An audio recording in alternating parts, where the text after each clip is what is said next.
Olá, turma! Vamos para mais uma aula de enfermagem e pediatria. Eu sou a professora de vocês, a enfermeira Vanusa Ribeiro. E se você gostar da aula, dá um joinha. Se quiser também pode comentar, tá? Sem muita enrolação, vamos para nossa aula. Então, como mencionado, sem enrolação, A nossa aula passada falamos sobre higiene, nos cuidados da criança hospitalizada. E hoje vamos falar sobre o sono e repouso. O sono e repouso, ele consiste no tempo de recuperação e de reconstrução necessária a cada indivíduo para que se sintam bem. Então, durante a hospitalização, é comum que a criança saia da sua rotina de repouso devido à mudança de ambiente, agitação da unidade de internação ou constantes manipulações. É importante que o enfermeiro pergunte à mãe ou o responsável todos os hábitos da criança, inclusive os de sono e repouso. Se for possível, gente? Escrever na ficha de admissão para que todos tenham acesso, ok? Durante o sono, ocorre aumento da secreção do hormônio de crescimento. Então, que é por isso que a criança, ela precisa dormir o necessário para ter, um desenvolvimento adequado. Então, tem um ritmo e duração do sono. O sono se estrutura progressivamente de acordo com a faixa etária, ou seja, etária pela idade da criança. Os sinais de apelo do sono são bocejo, a criança fica bocejando, a queda das pálpebras, que geralmente, elas caem, você já vê logo a criança meio que abre baixa, aí você já sabe que ela está com sono.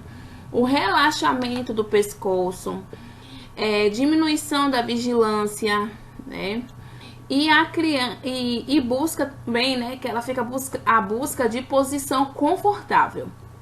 Então, você já está sabendo, quais são os sinais, do apelo do sono. E assim, para despertar uma criança, quando necessário, deve acariciá-la, ou cantar, ou cantar para que ela possa ouvir, aquele tom suave, Você tem que cantar naquele tom bem suave para despertar a criança, para ela não acordar assustada. Aqui eu coloquei para vocês a faixa etária, da idade, duração total, noturno e diurno. Aqui nós temos nascimento, quando a criança nasce. A duração total de sono é de 15 a 19 horas. Noturno, 10 horas e diurno de 6 a 7 horas. Um mês. A criança, quando está com um mês, é necessário que ela durma 15 a 17 horas. Noturno, de 9 a 10 horas. E diurno, 3 horas. 6 meses, mais ou menos 14 horas. Noturno, 10 horas. E diurno, 2 horas. Um ano. Ela tem que dormir mais ou menos 13 horas, noturno 10 horas, diurno 1 hora. 2 anos, de 12 a 13 horas, noturno 10 horas, diurno 1 hora. De 3 a 5, necessário, duração de 12 horas, noturno 10 horas. De 6 a 9 anos, de 11 a 13 horas, noturno 11 horas. De 10 a 14 anos, de 9 a 10 horas, duração total, sendo que noturno tem que ser às 9 horas. 15 anos, de 8 a 9 horas, noturno 8 horas, A gente calcula, 8 horas que são necessárias para dormir.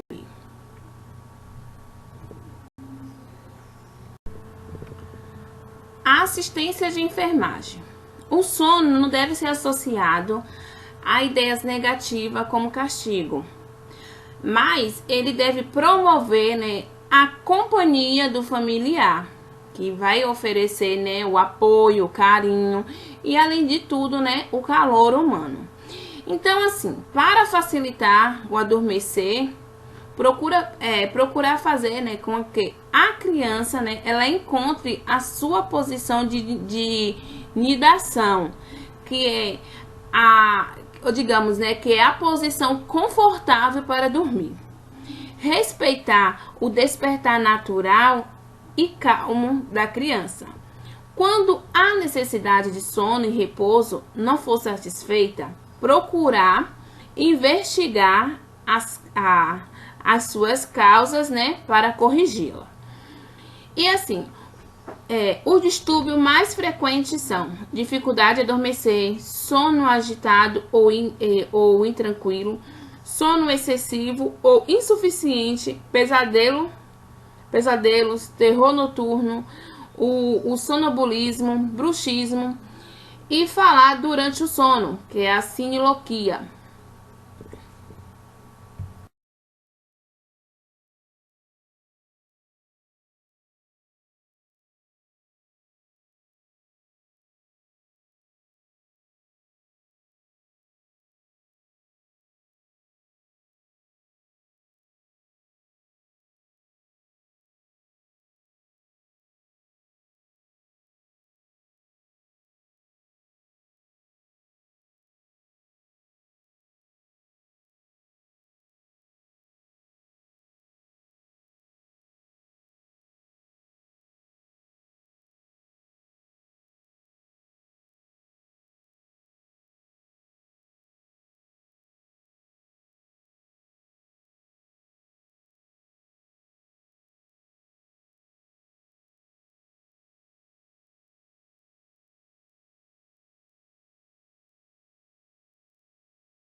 Assistência de enfermagem.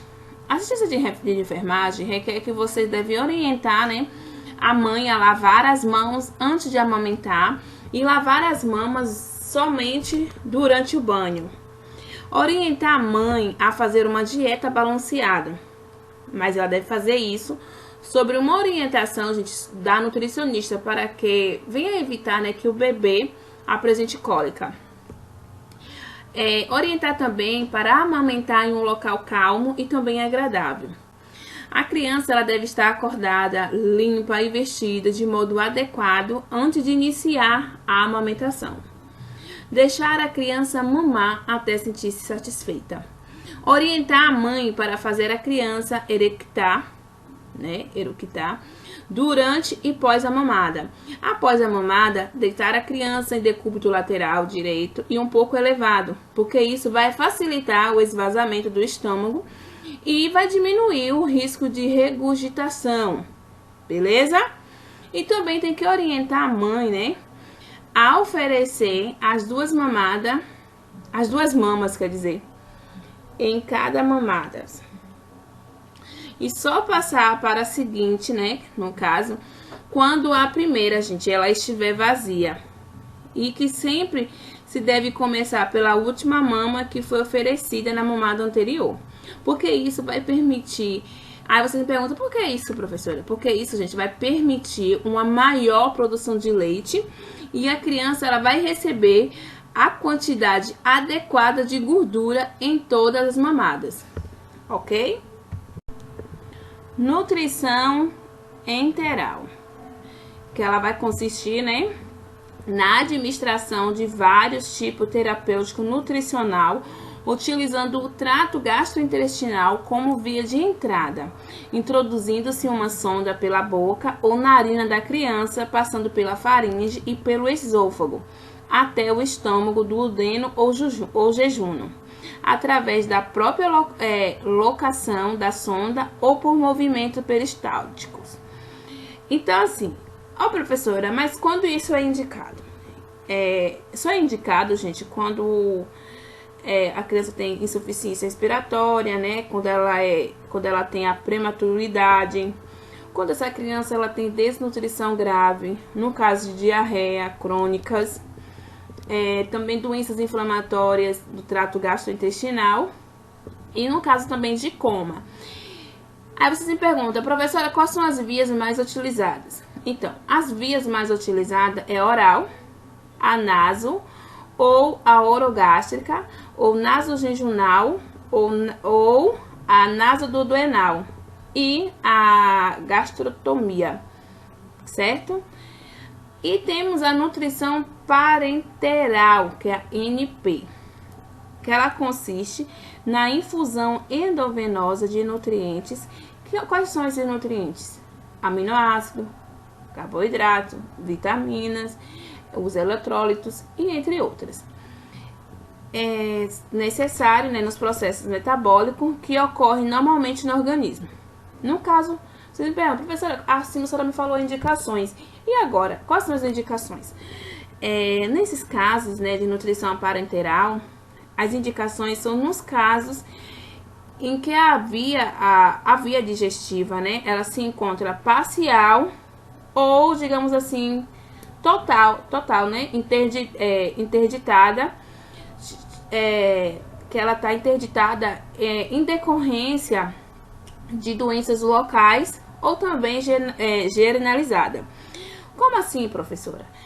Generalizada, eu digo assim, uma diarreia, né, a diarreia prolongada, a fístulas, também entra aqui a desnutrição, as neoplasias, coma, no caso de coma, e entre outras, ok?